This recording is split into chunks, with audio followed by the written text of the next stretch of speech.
My name is Millie Fontana. I'm 23 years old, and I am a donor-conceived child of lesbian parents. I stand here with support from all three of my parents. This is a testimony that is, safe to say, unheard of, because nobody wants to hear about the other side of the rainbow, the side that is not catered for, that don't grow up happy and grow up with a dissenting idea of what a family structure should be. Growing up, I wanted a father. I felt it within me that I was missing a father before I could even articulate what a father was. I knew that I loved both of my parents, but I could not place my finger on what it is I was missing inside myself. When I hit school, I started to realize through observing other children and their loving bonds with their fathers that I really was missing out on something very special. I was lied to throughout school. I was told I didn't have a father, or that perhaps they didn't know who he was. It was very difficult for me to affirm a stable identity because of this, and my behavioral and emotional stability suffered greatly because of it. I stand here before you, raised atheist with no religious affiliations. I stand with Christians because so far in this debate, Christians are the only people trying to reflect the issues that follow with children. Christians so far are the only people trying to shine light on stories like mine. Nobody in the LGBT lobby wants to hear from someone like me, because so far love is love, right? We don't exist. Growing up, I would look in the mirror and I would think to myself, where did I get these green eyes? Where did I get these aspects of my personality, these talents that neither of my parents in the home had? The answer to that is quite simply my father. But in reality, it's not just the father or the donor, as they like to call it. It turns out I have an uncle, I have an auntie, and I have a grandmother, along with many loving cousins. When they chose what parts of my identity were acceptable to reveal to me, they took something from me.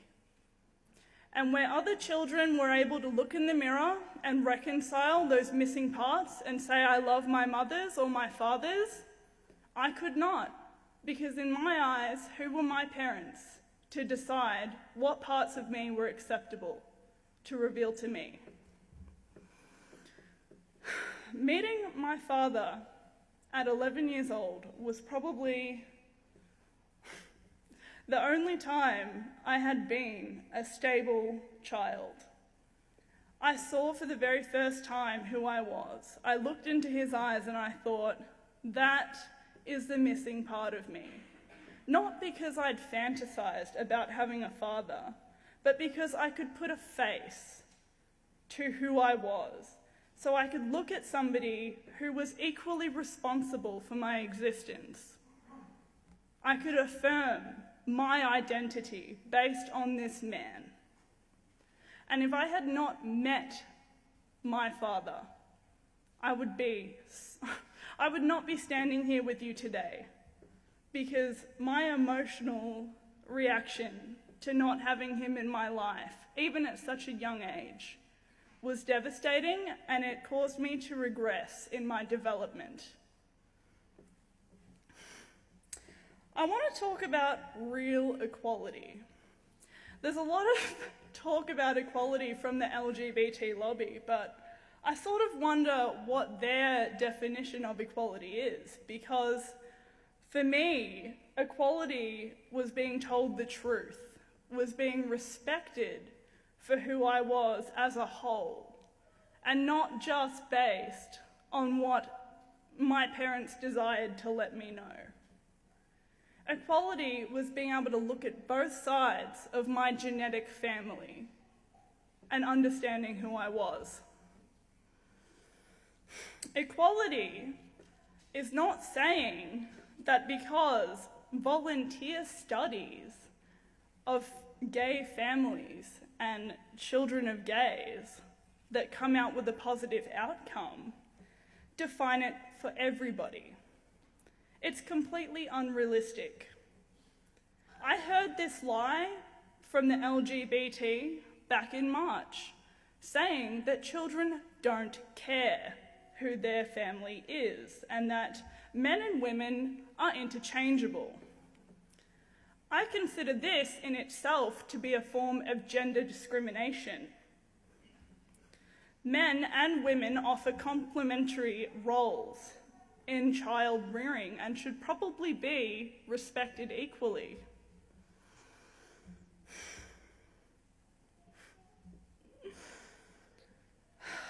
It's funny the way that the gay lobby talks about homophobia. I've had stories of gay friends of mine coming to me and explaining that other gay people have called them homophobic because they would ideally prefer to raise children with a mother or a father. How utterly ridiculous. Was I homophobic when I was looking in the mirror, wondering where my father was? Was I homophobic when I looked at both of my loving parents and pleaded with them to tell me who I was? Absolutely not. But I do love all three of my parents equally.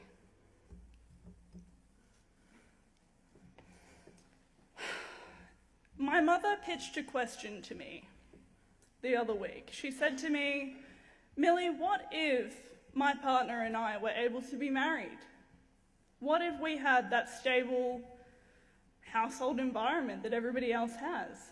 And I answered the question very simply. It was basically answered with another question, which would have been, how would psychologists have treated me for my underlying issues of fatherlessness if to acknowledge fatherlessness was a form of discrimination?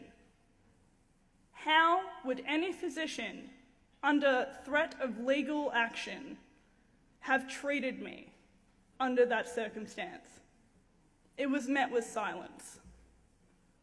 Nobody thinks about this before we rush ahead to marriage. This is an extremist minority that are pushing, from my opinion, what seems to be extinction of gender in itself.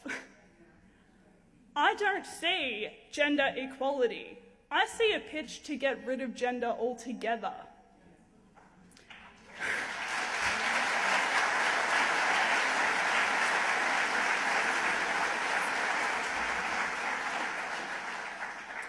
Until we as a society have a discussion that includes children like me who are not okay with parents deciding which parts are acceptable to reveal, until this discussion includes everybody who has been raised fatherless or motherless, until this discussion stops shaming children in my position for coming forward, we should not be pushing marriage through.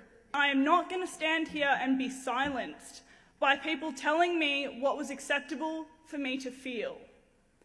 That I'm a bad person for wanting a father, that maybe I didn't love my mothers enough because I wanted a father. It's bull, and I won't support it. I thank you for coming here tonight. Thank you, thank you, thank you.